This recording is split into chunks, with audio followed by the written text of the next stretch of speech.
তা আমি তো অর্থনীতির ছাত্র না, যেহেতু দুর্বল ছাত্র এই জন্য কিছুই বুঝতে পারি নাই। এখন উপরে হাত তুলবো না নিচে নামাবো এটাও বুঝতে পারি।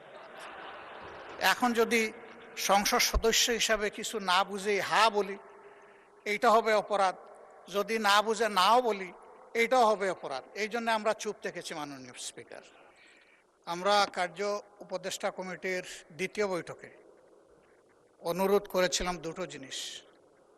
একটা হলো 133টা অধ্যাদেশের সবগুলা এখানে আসবে।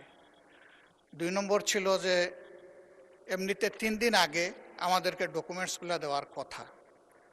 সমস্যা বাস্তবতা সবগুলা কনসিডার করে বলা হয়েছিল মিনিমাম 1 দিন আগে দেওয়া হবে, এনশিওর করা হবে। তা আমি তো অর্থনীতির ছাত্র না, যার কারণে এতগুলা ডকুমেন্টস এইখানে টেবিলে আসার পরে আমাদেরকে দেওয়া হয়েছে। একদিকে সংসদ চলছে, আরেকদিকে ডকুমেন্টগুলো এখানে রেখে দেওয়া হয়েছে। যেহেতু দুর্বল ছাত্র এই জন্য কিছুই বুঝতে পারি নাই। এখন উপরে হাত তুলবো না নিচে নামাবো এটাও বুঝতে পারি। এখন যদি সংসদ সদস্য হিসাবে কিছু না বুঝে হা বলি এইটা হবে অপরাধ, যদি না বুঝে নাও বলি এইটাও হবে অপরাধ। এই জন্য আমরা চুপ থেকেছি। মাননীয় স্পিকার, আমাদের অবস্থান এখন তাই।